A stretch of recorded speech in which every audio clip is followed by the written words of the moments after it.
ಪಕ್ಷದ ನಮ್ಮ ಸಂಘಟನಾ ವಿಚಾರಗಳ ಬಗ್ಗೆ ಮತ್ತು ಮುಂದಿನ ಕಾರ್ಯಯೋಜನೆಗಳ ಬಗ್ಗೆ ನಿರಂತರವಾಗಿ ಇವತ್ತು 4ನೇ ದಿನ ನಾವು ಬೇರೆ ಬೇರೆ ಜಿಲ್ಲೆಯ ಪ್ರಮುಖರ ಜೊತೆ ನಮ್ಮ ವಿಚಾರಗಳನ್ನ ಇಲ್ಲಿ ಪ್ರಸ್ತಾಪ ಮಾಡಬೇಕು ಮತ್ತು ಅದರ ಬಗ್ಗೆ ಯಾವುದಾದ್ರು ವ್ಯತ್ಯಾಸಗಳಿದ್ರೆ ಅದನ್ನು ಸರಿ ಮಾಡಿಕೊಂಡು ಹೋಗುವಂತ ಕೆಲಸ ಕಾರ್ಯಗಳನ್ನು ಮಾಡಬೇಕು ಅಂತ ಹೇಳುವಂಥದ್ದನ್ನ ನಿಶ್ಚಯ ಮಾಡಿಕೊಂಡು ಇದನ್ನು ಪ್ರಾರಂಭ ಮಾಡಿದ್ದೀವಿ. ಒಂದು ಸಂಘಟನಾತ್ಮಕವಾಗಿ ನಮ್ಮ ಕೆಳಗಿನ ಹಂತದಿಂದ ಬೂತ್ ಕಮಿಟಿಯಿಂದ ಹಿಡಿದು ಅಲ್ಲಿ ಇವತ್ತು ವಿಶೇಷವಾಗಿರುವಂತ SIRನ ಬಗ್ಗೆ ಮಾಹಿತಿ ಕೊಟ್ಟು ಆ BLA 2ಗಳನ್ನು ರಚನೆ ಮಾಡುವಂಥದ್ದು ಮತ್ತು ಇವತ್ತು ದೇಶದಾದ್ಯಂತ ಆ ವೋಟರ್ ಪಟ್ಟಿಯ ಪರಿಷ್ಕರಣೆಯಲ್ಲಿರುವಂತ ಹಲವಾರು ಸಂಗತಿಗಳ ಬಗ್ಗೆ ಅವರಿಗೆ ಮಾಹಿತಿಗಳನ್ನು ಕೊಟ್ಟು ಅವರ ಅತ್ಯಂತ ನೇರವಾಗಿ ಆ ವಿಚಾರದ ಬಗ್ಗೆ ಬೇರೆ ಬೇರೆ ಬೂತ್ಗಳಲ್ಲಿ ಇರುವಂತ ಅಕ್ರಮ ಮತದಾರರ ಎಂಟ್ರಿಗಳಿರ್ಬೋದು, ಯಾರು ತೀರಿಕೊಂಡಿದ್ರೆ ಅವರ ಎಂಟ್ರಿಗಳಿರ್ಬೋದು, ಇದನ್ನೆಲ್ಲವನ್ನು ನೋಡಿಕೊಂಡು ಸರಿ ಮಾಡುವಂತ ಕೆಲಸ ಕಾರ್ಯಗಳನ್ನು ಮಾಡಲಿಕ್ಕೆ ಅವರನ್ನು ತಯಾರು ಮಾಡುವಂತ ಕೆಲಸ ಕಾರ್ಯಗಳನ್ನು ನಾವು ಮಾಡ್ತಾ ಇದ್ದೇವೆ. ಎರಡನೇದಾಗಿ ನಮ್ಮ ಬೇರೆ ಬೇರೆ ಮಂಡಲದ ಸಮಿತಿಯ ರಚನೆಗಳು, ಅವರ ಕಾರ್ಯಾಚರಣೆಗಳು ಮತ್ತು ರಾಜ್ಯದಿಂದ ಇವತ್ತು ಕೊಡ್ತಾ ಇರುವಂತ ಬೇರೆ ಬೇರೆ ಕಾರ್ಯಯೋಜನೆಗಳನ್ನ ಅನುಷ್ಠಾನ ಮಾಡುವಂತ ಆ ರೀತಿಯಲ್ಲಿ ಒಂದು ಇಡೀ ರಾಜ್ಯದಲ್ಲಿ ಒಂದೇ ರೀತಿಯ ಕಲಾಪಗಳು ನಡಿಬೇಕು ಅಂತ ಹೇಳುವಂಥದ್ದನ್ನು ಮಾಡಲಿಕ್ಕೆ ತರಬೇತಿ ಮಾಡುವಂಥದ್ದು.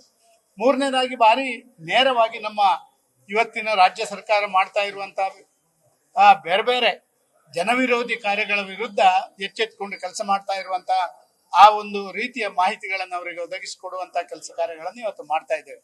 ಇವತ್ತು ನಮ್ಮ ಮುಖ್ಯವಾದಂತ ವಿಚಾರಗಳು ಅಪಪ್ರಚಾರದ ಆಧಾರದಲ್ಲಿ ರಾಜನೀತಿ ಮಾಡುವಂತ ಕಾಂಗ್ರೆಸ್ ಆ ಅಪಪ್ರಚಾರಗಳನ್ನ ಜನರ ತಲೆಯಿಂದ ಹೋಗಲಾಡಿಸುವಂತ ಕೆಲಸ ಇವತ್ತು ರಾಮ್ ಇದರ ಬಗ್ಗೆ ಭಾರಿ ದೊಡ್ಡ ರೀತಿಯಲ್ಲಿ ಅದರ ಒಂದು ಪುನರ್ರಚನೆಯಾಗಿ ಸಾಮಾನ್ಯ ಜನರಿಗೆ ಯಾವುದೇ ಮಧ್ಯವರ್ತಿಗಳಿಲ್ಲದೆ 100 ದಿನ ಇದ್ದದನ್ನ 125 ದಿನಕ್ಕೆ ಮತ್ತು ಪೇಮೆಂಟ್ಗಳು ಕೂಡ 15 ದಿನದೊಳಗೆ ಸಿಕ್ಕುವಂತ ಇಂಥ ಹಲವಾರು ರಿಫಾರ್ಮ್ಗಳನ್ನು ಮಾಡಿರುವಂತದ್ದು, ಇದರ ವಿರುದ್ಧ ಅಪಪ್ರಚಾರ ಮಾಡುವಂತದ್ದನ್ನು ಕೂಡ ಒಂದು ರೀತಿಯಲ್ಲಿ ಸಮರ್ಪಕವಾಗಿ ಎದುರಿಸಿ ಜನಸಾಮಾನ್ಯರಿಗೆ ಇದರ ಹೊಸ ಆ ಒಂದು ಕಾನೂನಿನ ಬಗ್ಗೆ ಅರಿವು ಮೂಡಿಸುವಂತ ಕೆಲಸ ಕಾರ್ಯಗಳನ್ನು ಮಾಡುವಂತದ್ದನ್ನು ಕೂಡ ನಾವು ಮಾಡುವಂತದ್ದನ್ನು ಮಾಡ್ತಾ ಇದ್ದೇವೆ.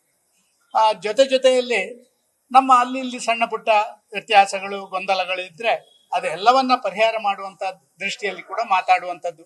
ಮುಂದೆ ಬರುವಂತ ಎಲೆಕ್ಷನ್ಸ್ 2 ಬೈ ಎಲೆಕ್ಷನ್, 4 ವಿಧಾನ ಪರಿಷತ್ನ 4 ಚುನಾವಣೆಗಳು, ಇದಕ್ಕೆ ತಯಾರು ಮಾಡುವುದರ ಜೊತೆ ಇಡೀ ರಾಜ್ಯದಲ್ಲಿ ನಡೀಲಿಕ್ಕಿರುವಂತ ಆ ಗ್ರಾಮ ಪಂಚಾಯತ್, ತಾಲೂಕ್ ಪಂಚಾಯತ್, ಜಿಲ್ಲಾ ಪಂಚಾಯತ್ ಮತ್ತು ಇವತ್ತು ಬೇರೆ ಬೇರೆ ಪಟ್ಟಣ ಪಂಚಾಯತಿಗಳಿಗೆ ನಡೀತಾ ಇರುವಂತ ಚುನಾವಣೆ ಕೂಡ ನಾವು ತಯಾರಿಗಳನ್ನು ಮಾಡುವಂತ ಒಂದು ಕೆಲಸ ಕಾರ್ಯಗಳನ್ನು ಮಾಡ್ತಾ ಇದ್ದೇವೆ. ಭಾರಿ ಚೆನ್ನಾಗಿ ಈ ಕಾರ್ಯಕ್ರಮಗಳು ಮೊನ್ನೆಯಿಂದ ಇವತ್ತಿನವರೆಗೆ ನಡೆದಿದೆ.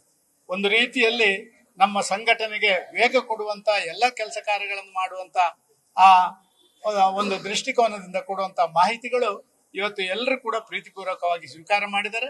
ಹೋದ ನಂತರ ಎಲ್ಲಾ ಡಿಸಿಷನ್ಸ್ ಸಾಮೂಹಿಕ ಡಿಸಿಷನ್ಸ್, ಯಾವುದೇ ಏಕ ವ್ಯಕ್ತಿಯ ವ್ಯವಸ್ಥೆ ಇಲ್ಲದೆ ಕೋರ್ ಕಮಿಟಿಯಲ್ಲೇ ಎಲ್ಲಾ ನಿಶ್ಚಯಗಳು ಕೂಡ ಆಗಬೇಕು ಅಂತ ಹೇಳುವಂತ ಆ ರೀತಿಯಲ್ಲಿ ಅವರಿಗೆ ಮಾಹಿತಿಗಳನ್ನು ಕೊಡುವಂತ ಕೆಲಸ ಕಾರ್ಯಗಳನ್ನು ಕೂಡ ಮಾಡ್ತಾ ಇದ್ದೇವೆ.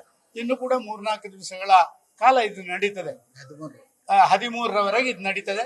ಎಲ್ಲ ಜಿಲ್ಲೆಗಳ ನಮ್ಮ ಪ್ರಮುಖ ಕಾರ್ಯಕರ್ತರ ಜೊತೆ ಸುಮಾರು 35, 40, 45, 50 ಜನ ಕಾರ್ಯಕರ್ತರ ಜೊತೆ ಸುಮಾರು 2 ಗಂಟೆಗಳ ಕಾಲ ಸುದೀರ್ಘವಾಗಿ ಚರ್ಚೆ ಮಾಡ್ತೇವೆ. 1 ಗಂಟೆ ಸಂಘಟನಾ ವಿಚಾರವನ್ನು ನಾವು ಹೇಳ್ತೇವೆ, ಇನ್ನೊಂದು ಗಂಟೆ ಅವರಿಂದ ಮಾಹಿತಿಗಳನ್ನ ಆ ಜಿಲ್ಲೆಯ ಬಗ್ಗೆ ಮಾಹಿತಿಗಳನ್ನು ಪಡ್ಕೊಂಡು ಅಲ್ಲಿಯ ಸಂಘಟನೆಯಲ್ಲಿ ಇರುವಂತ ಕೊರತೆ ಇರಬಹುದು, ಅಲ್ಲಿಯ ಹೋರಾಟಕ್ಕೆ ಯಾವ್ಯಾವ ವಸ್ತುಗಳು ಇವತ್ತು ಇರುವಂತ ವಿಚಾರಗಳಿದ್ದಾವೆ ಅದರ ಬಗ್ಗೆ ಮಾಹಿತಿಗಳನ್ನು ಪಡ್ಕೊಳ್ಳುವಂಥದ್ದು. ಈಗಾಗಲೇ ರಾಜ್ಯ ನಿಶ್ಚಯ ಮಾಡಿದೆ, ಇಡೀ ರಾಜ್ಯದಾದ್ಯಂತ ಸುಮಾರು 5-6 ವಿಭಾಗಗಳಲ್ಲಿ ಲಾ ಅಂಡ್ ಆರ್ಡರ್ ಸಿಚುವೇಶನ್ ಇಂದ ಹಿಡಿದು ಡ್ರಗ್ ಮಾಫಿಯಾದಿಂದ ಹಿಡಿದು ಈ ರೀತಿಯ ಒಂದು 5-6 ನಮ್ಮ ಹೋರಾಟಗಳನ್ನ ಬಳ್ಳಾರಿಯಿಂದ ಪ್ರಾರಂಭ ಮಾಡಿ ಅದು ಹುಬ್ಬಳ್ಳಿ ಧಾರವಾಡದಲ್ಲಿ ನಡೀತಾ ಇರುವಂತಹ ವಿದ್ಯಮಾನಗಳು, ಇತ್ತೀಚಿನ ದಿನಗಳಲ್ಲಿ ನಮ್ಮ ಶಾಸಕರು ಇಲ್ಲೇ ಇದ್ದಾರೆ ನಮ್ಮ ಜೊತೆ, ಇದರನ್ನೆಲ್ಲ ಒಂದು ರೀತಿಯಲ್ಲಿ ಜನಸಾಮಾನ್ಯರಿಗೆ ತಲುಪಿಸುವಂತದ್ದು. ಈಗಾಗಲೇ ಇಡೀ ರಾಜ್ಯದ ಜನ ಈ ಕಾಂಗ್ರೆಸ್ನ ದುರಾಡಳಿತದ ಬಗ್ಗೆ ಬೇಸತ್ತಿರುವಂತದ್ದನ್ನು ನಾವು ಕಂಡಿದ್ದೇವೆ. ಆದ್ರೂ ಕೂಡ ಗೂಂಡಾ ರಾಜಕಾರಣ ನಿಲ್ಲಿಸಬೇಕು, ಇದು ಭಾರತೀಯ ಜನತಾ ಪಾರ್ಟಿಯ ಒಂದನೇ ತೀರ್ಮಾನ. ಎರಡನೇದಾಗಿ ಭ್ರಷ್ಟಾಚಾರ, ಇವತ್ತು ನಡೀತಿರುವಂಥ ಭ್ರಷ್ಟಾಚಾರ, ಇದರ ಬಗ್ಗೆ ಗಂಭೀರವಾದಂಥ ಹೋರಾಟಗಳನ್ನು ಮಾಡಬೇಕು. ಡ್ರಗ್ ಮಾಫಿಯಾ ಯುವ ಜನತೆ ಎಷ್ಟರ ಮಟ್ಟಿಗೆ ಇವತ್ತು ಆ ಡ್ರಗ್ ಮಾಫಿಯಾಕ್ಕೆ ಬಲಿಯಾಗ್ತಾ ಇದ್ದಾರೆ ಅಂತ ಹೇಳುವಂಥದ್ದು ಇವತ್ತು ಬೇರೆ ಬೇರೆ ಭಾಗಗಳಲ್ಲಿ, ಕರಾವಳಿಯ ಮಂಗಳೂರಿಂದ ಹಿಡಿದು ಮೈಸೂರಿಂದ ಹಿಡಿದು ನಿಮ್ಮ ಬ್ಯಾಂಗ್ಳೂರಿನಲ್ಲಿ ನಾವೆಲ್ಲವನ್ನ ನೋಡಿದ್ದೇವೆ. ಪೊಲೀಸ್ ಇಲಾಖೆ ಪೂರ್ತಿ ಸತ್ತು ಹೋದಂತಿದೆ ಕರ್ನಾಟಕದಲ್ಲಿ. ಇದನ್ನು ಎಚ್ಚರಗೊಳಿಸಿ ನಾವು ಮತ್ತೆ ರಾಜಕೀಯದಲ್ಲಿ ನಮ್ಮ ಹೊಸ ಅಧ್ಯಾಯವನ್ನು ಪ್ರಾರಂಭ ಮಾಡುವಂತ ದಿಸೆಯಲ್ಲಿ ನಾವು ಈ ಕಾರ್ಯಕ್ರಮವನ್ನು ನಡೆಸ್ತಾ ಇದ್ದೀವಿ.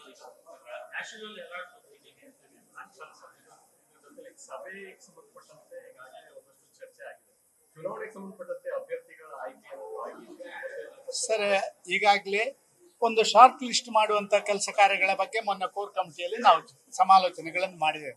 ಫೈನಲ್ ಅಭ್ಯರ್ಥಿ ಆಯ್ಕೆ ಅದು MLCಗಾಗ್ಲಿ MLA ಆಗಲಿ ನಮ್ಮ ಕೈಯಲ್ಲಿಲ್ಲ. ಒಂದಷ್ಟು 3-4 ಹೆಸರುಗಳನ್ನ ಯಾರು ನಮ್ಮ ಅಭ್ಯರ್ಥಿಗಳಾಗಬಹುದು ಅಂತ ಹೇಳುವ ಆ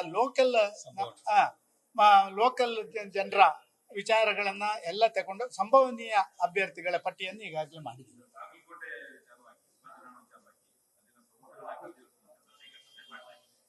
ಸರ್, ಇದೊಂದು ಚುನಾವಣಾ ತಂತ್ರಗಾರಿಕೆಗಳಲ್ಲಿ ಒಂದೊಂದು ಹಂತ, ಅಲ್ಲಿರುವಂತ ಎಲ್ಲರನ್ನು ಒಟ್ಟಿಗೆ ಮಾಡುವಂಥದ್ದು, ಅವರಲ್ಲಿ ಯಾರು ಅಭ್ಯರ್ಥಿ ಒಳ್ಳೇದು ಅಂತ ಹೇಳುವಂತ ಆಯ್ಕೆ ಮಾಡುವಂಥದ್ದು, ಮತ್ತು ಒಂದು ನಮ್ಮ ಪ್ಲಾನ್ ಆಫ್ ಆಕ್ಷನ್ ಮಾಡಲಿಕ್ಕೆ ಹಲವಾರು ಪ್ರಮುಖರನ್ನು ಕರೆದು ಮಾತಾಡುವಂತ ಕೆಲಸ ಕಾರ್ಯಗಳನ್ನು ಮಾಡಿದ್ದೀವಿ.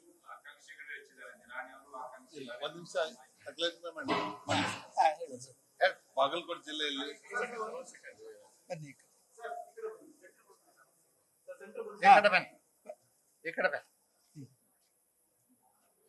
ಬಾಗಲಕೋಟೆ ಜಿಲ್ಲೆಯಲ್ಲಿ ಕಳೆದ 5ನೇ ತಾರೀಕಿನ ದಿವಸ ಎಲ್ಲ ಪರೀಕ್ಷೆ ಮಾಡಲಾಯಿತು. ನಮ್ಮಲ್ಲಿ ಬಾಗಲಕೋಟದಲ್ಲಿ ಸಣ್ಣ ಪುಟ್ಟ ಅಸಮಾಧಾನ ಇರುವಂತದ್ದು ಸತ್ಯ, ಒಪ್ಕೊಳ್ಳುವಂತದನ್ನ ಎಲ್ಲ ಓಪನ್ ಆಗಿನೇ ಇದೆ. ಅದನ್ನೆಲ್ಲ ಮೊನ್ನೆ ಎಲ್ಲ ಕರೆದು 80% ಸಮಸ್ಯೆಗಳನ್ನ ಪರಿಹಾರ ಮಾಡಿದ್ರು. ಇವತ್ತು ಮತ್ತೆ ಪ್ರಮುಖರನ್ನ ಬಾಗಲಕೋಟೆ ಜಿಲ್ಲೆಯವರು ಗದ್ದಿಗೌಡರ ನೇತೃತ್ವದಲ್ಲಿ ನಮ್ಮ ಗೋವಿಂದ ಕಾರಜೋಳ ಸಾಹೇಬರು, ನಂತರ ಚರಂತಿ ಮಠ ಅವರು, PH ಪೂಜಾರ್ ಅವರು, ನಾನು ಮತ್ತು ಬಂಡಿಗೆ ನಾರಾಯಣ ಸಾಬ್ ಬಾಂಡ್ಗೇಜಿ ಅವರು, ನಾವು ಅಷ್ಟು ಕೂಡಿ ಸದಾನಂದ ಗೌಡ ಸರ್ ಎಲ್ಲರೂ ಕೂಡಿ ಚರ್ಚೆ ಮಾಡಿದ್ದೀವಿ. ಯಡಿಯೂರಪ್ಪನವರು ಇದ್ರು, ಯಡಿಯೂರಪ್ಪನವ್ರ ಮಾರ್ಗದರ್ಶನ ಹೇಳಿದ್ರು. ಒಟ್ಟೆ ಏನು ಆ ಸಮಸ್ಯೆಗಳ ಬಗ್ಗೆ ಆಮೇಲೆ ಕುತ್ಕೊಂಡು ಚರ್ಚೆ ಮಾಡೋಣ. ಬಹಳ ಸಣ್ಣ ಪುಟ್ಟ ಸಮಸ್ಯೆಗಳಿದೆ. ಇವತ್ತು ಭಾರತೀಯ ಜನತಾ ಪಾರ್ಟಿ ಗೆಲ್ಲಬೇಕು, ಕಮಲ ಗೆಲ್ಲಬೇಕು. ಅದ್ರ ಸಲುವಾಗಿ ಎಲ್ಲರೂ ಕೂಡ ಒಗ್ಗಟ್ಟಾಗಿ ಕೆಲಸ ಮಾಡ್ಬೇಕು ಅನ್ನುವಂತ ತೀರ್ಮಾನವನ್ನು ಕೊಟ್ಟಿದ್ದಾರೆ. ಅದರ ಸಲುವಾಗಿ ಅವ್ರು ಹೇಳಿರುವಂತದ್ದನ್ನ ನಾವೆಲ್ಲರೂ ಒಪ್ಕೊಂಡಿದ್ದೀವಿ. ನಾವು ಒಟ್ಟಾಗಿ ಒಂದಾಗಿ ಒಗ್ಗಟ್ಟಾಗಿ ಬಾಗಲಕೋಟೆ ಜಿಲ್ಲೆಯಲ್ಲಿ ನಾವು ಅಭ್ಯರ್ಥಿಯನ್ನ ಗೆಲ್ಸೋದ್ರ ಕಡೆ ಗಮನ ಹರಿಸ್ತೀವಿ.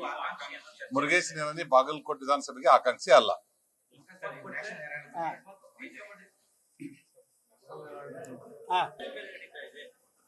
ನೋಡಿ, ಕರ್ನಾಟಕದಲ್ಲಿ ಕಾಂಗ್ರೆಸ್ ಸರ್ಕಾರ ಇಷ್ಟ ತನಕ ಆಡಳಿತ ಮಾಡಿದ ಆ ವ್ಯವಸ್ಥೆಯ ಬಗ್ಗೆ ಇವತ್ತು ಜನ ಯಾರು ಸಮಾಧಾನದಲ್ಲಿಲ್ಲ. ಅದು ಗುಂಡಿ ಮುಚ್ಚುವುದರಿಂದ ಹಿಡಿದು ನೀರಾವರಿ ಮತ್ತೊಂದರ ಬಗ್ಗೆ ಕೂಡ ಇವತ್ತು. ಆದರೆ ಪ್ರತಿನಿತ್ಯ ಪೇಪರ್ನಲ್ಲಿ ಫ್ರಂಟ್ ಪೇಜ್ ಪಬ್ಲಿಸಿಟಿ ಕೊಡುವಂಥದ್ದೇ ಅವರದ್ದು ಒಂದು ದೊಡ್ಡ ಕಾರ್ಯಕ್ರಮ ಆಗಿಬಿಟ್ಟಿದೆ. ಅದು ಅದಕ್ಕಿಂತಲ್ಲ, ಎಲ್ಲದಕ್ಕೂ ನೀವು ನೋಡಿ, ಪ್ರಜಾವಾಣಿಯಿಂದ ಹಿಡಿದು ಇಂಡಿಯನ್ ಎಕ್ಸ್ಪ್ರೆಸ್ ಇಂದ ಹಿಡಿದು ವಿಜಯ ಕರ್ನಾಟಕದಿಂದ ಆ ಒಳಗಿನ ಪುಟ ತಿರುಗಿಸ್ಬೇಕಷ್ಟೇ ನಾವು ನ್ಯೂಸ್ ನೋಡ್ಬೇಕಾದ್ರೆ. ಫ್ರಂಟ್ ಪೇಜ್ ಅಲ್ಲಿ ಇವ್ರದ್ದೇ ಇಬ್ಬರ ಮುಖ, ಅದು ನೋಡಿ ನೋಡಿ ಜನನೂ ಬೇಸತ್ತಿದ್ದಾರೆ. ಈಗಿನ ವ್ಯವಸ್ಥೆ ಕೂಡ ಅದೇ ರೀತಿ ಆಗಿದೆ ಅಂತ ಹೇಳುವಂಥದ್ದು ನಾವು ಕಂಡಿದ್ದೇವೆ. ನ್ಯಾಷನಲ್ ಹೆರಾಲ್ಡ್ ಅವರದೇ ಒಂದು ಪತ್ರಿಕೆ, ಆದ ಕಾರಣ ಈಗಾಗಲೇ ಅದಕ್ಕೆ ಬೇಕಾದಂತಹ ಹಣ ಸಂಗ್ರಹ ಮಾಡ್ಲಿಕ್ಕೆ ಇರುವಂತ ರಾಜ್ಯಗಳು ಬಾರಿ ಕಡಿಮೆ. ಕಾಂಗ್ರೆಸ್ ಆಡಳಿತ ಇರುವಂತ ರಾಜ್ಯದಿಂದ ಅದಕ್ಕೆ ಹೆಚ್ಚು ಹೆಚ್ಚು ಹಣವನ್ನು ಕೊಟ್ಟು ಅದರಲ್ಲಿ ಪಬ್ಲಿಸಿಟಿ ಮಾಡುವಂಥದ್ದು. ನ್ಯಾಷನಲ್ ಹೆರಾಲ್ಡ್ ಪತ್ರಿಕೆಯಲ್ಲಿ ಭಾರಿ ದೊಡ್ಡ ಸರ್ಕ್ಯುಲೇಷನ್ ಇದೆ ಅಂತ ನನಗೇನು ಅನಿಸ್ತಾ ಇಲ್ಲ. ಆದ್ರೆ ಅದಕ್ಕೆ ಕೊಡುವಂತ ದುಡ್ಡು ನೋಡಿದ್ರೆ ಒಂದು ರೀತಿಯಲ್ಲಿ ರಾಜ್ಯದ ಆ ಬೊಕ್ಕಸದಿಂದ ಕಾಂಗ್ರೆಸ್ ಪಾರ್ಟಿಯ ಪತ್ರಿಕೆಗೆ ಕೊಡುವಂತ ಒಂದು ವ್ಯವಸ್ಥೆ ಆಗ್ತಾ ಇದೆ. ಇದು ಸರಿಯಲ್ಲ ಅಂತ ಹೇಳುವಂಥದ್ದನ್ನು ನಾವು ಕಡಾಖಂಡಿತವಾಗಿ ಹೇಳಲಿಕ್ಕೆ ಇಚ್ಛಪಡ್ತೇವೆ. ನ್ಯೂಸ್ ಫಸ್ಟ್, ನಿರ್ಭೀತಿಯಿಂದ ನಿಮ್ಮ ಪರವಾಗಿ.